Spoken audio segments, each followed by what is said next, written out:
Welcome, friends, to podcast Folklore. My name is Chris, and today we're going to be journeying into the deep and fantastic legend of a creature that is steeped in Louisiana folklore. It is a creature that haunts the bayous and the swamps. Today's creature is the Rougarou.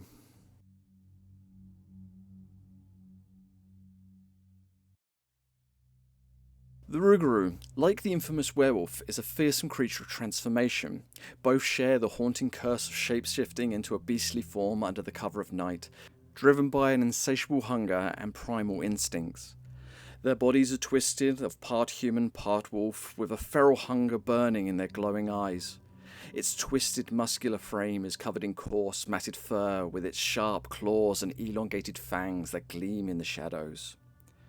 The Rougarou hunts in silence, moving swiftly through the misty wetlands, a ghostly predator cursed to roam the night, striking fear into the hearts of those who dare venture too close to its domain. However, unlike the werewolf, the Rougarou's curse is steeped in a murky mysticism of Cajun folklore, often ties to tales of betrayal or breaking of religious taboo. Where the werewolf's transformation is commonly linked to the full moon, the Rougarou's is far more mysterious and unpredictable.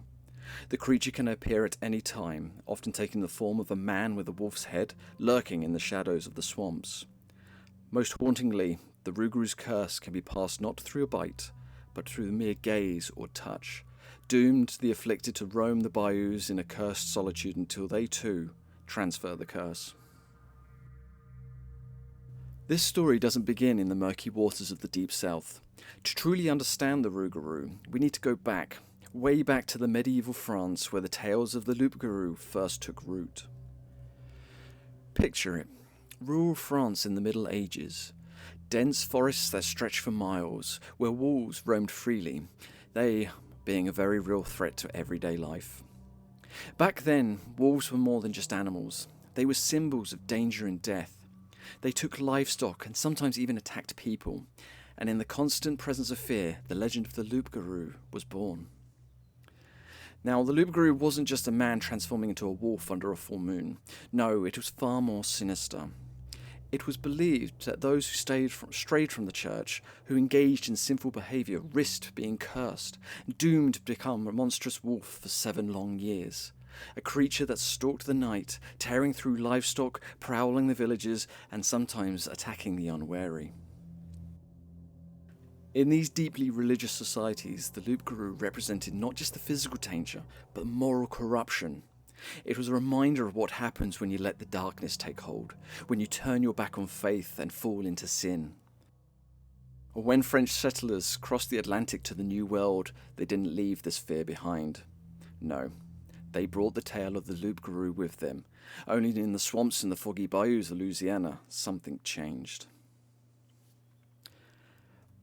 By the late 1700s, the loup-garou had evolved, taking a new form, a new name, the Rougarou. Louisiana swamps with their thick mists and eerie stillness became the perfect home for these shapeshifters. No longer just a wolf, the Rougarou became anything: dogs, alligators, even strange half-human creatures that defied explanation. And just like its French predecessor, the Rougarou was still tied to religious failings. It was said that by breaking the rules of Lent or straying from the faith could invite the curse. And for many families, the story of the Rougarou became a tool to keep children in line, to keep them from wandering the swamps at night or ignoring the teachings of the church.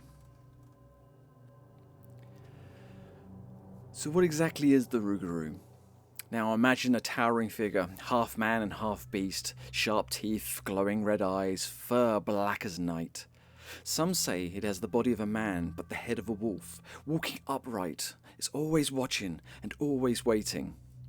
But unlike a traditional werewolf, the curse of the Rougarou is temporary.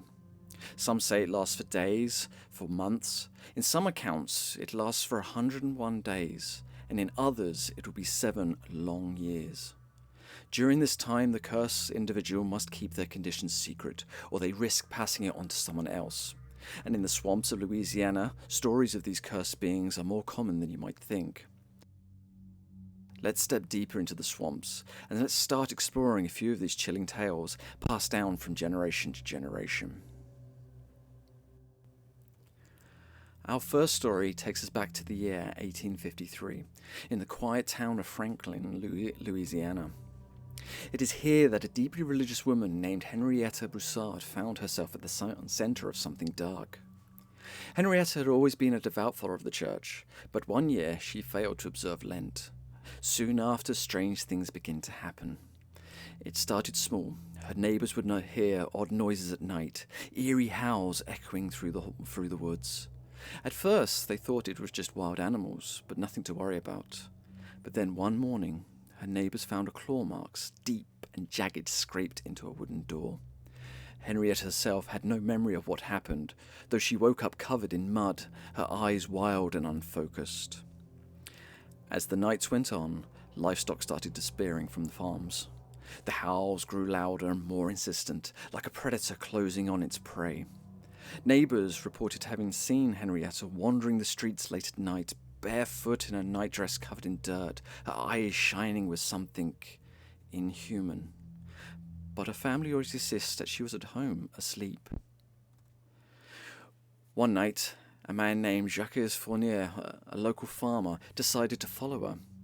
What he saw still haunts his descendants to this day. In the dark woods, he did not see Henrietta at all.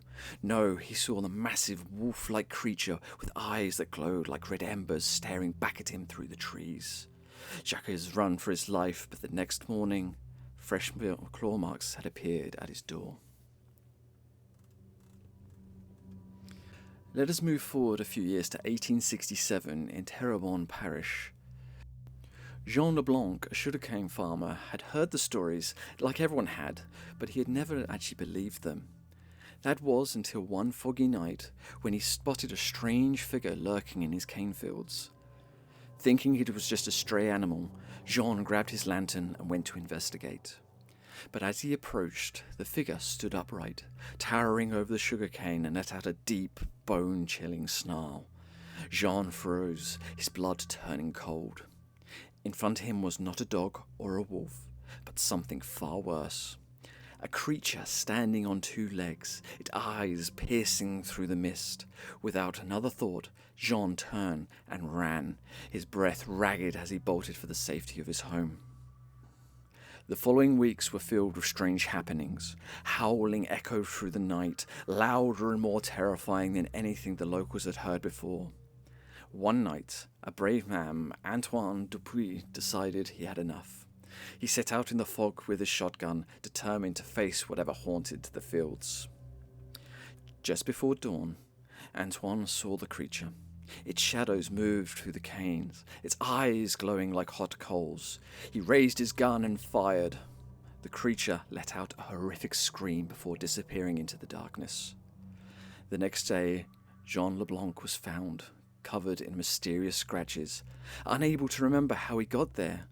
After that night, the strange occurrences stopped, but Jean was never the same again.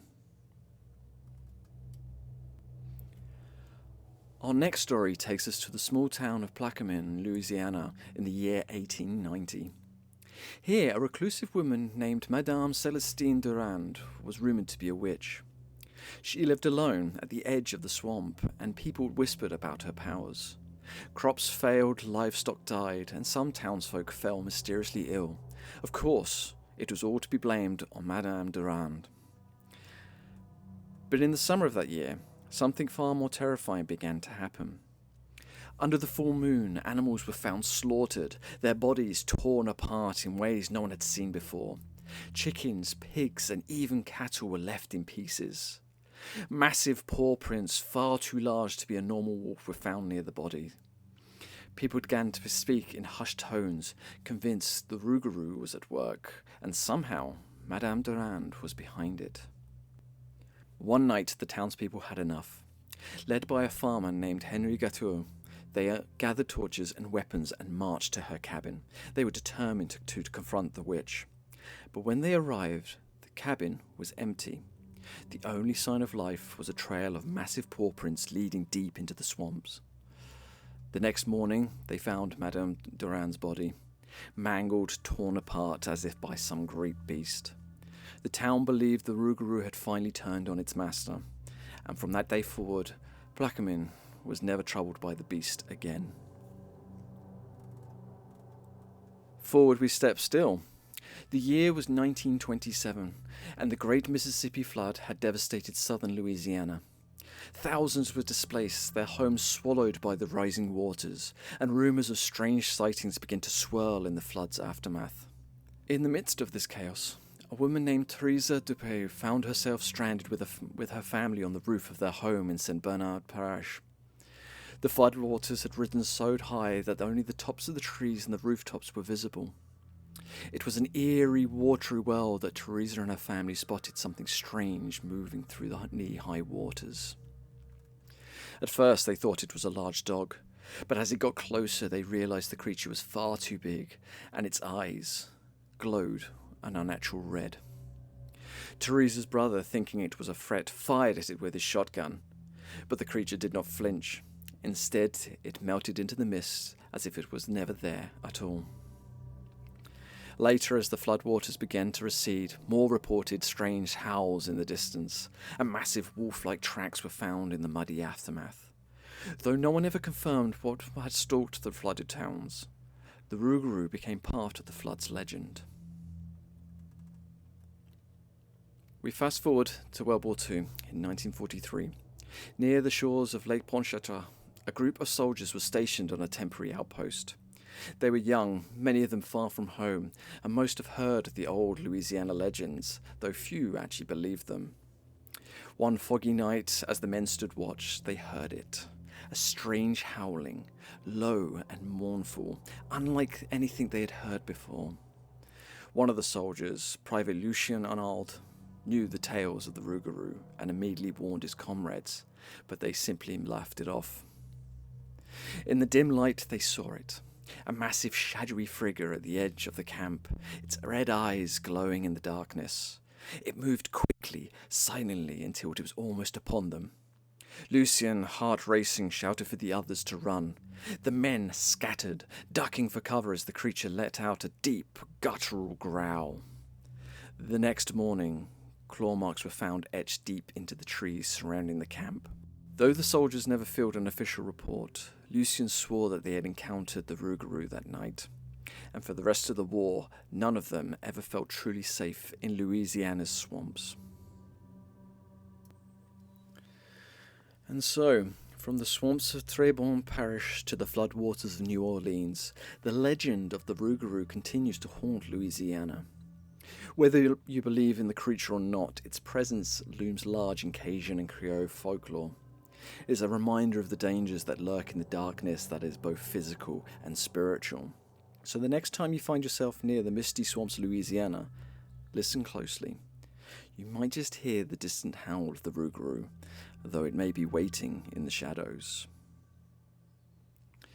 And so, thanks for joining me on this journey into one of Louisiana's most enduring legends.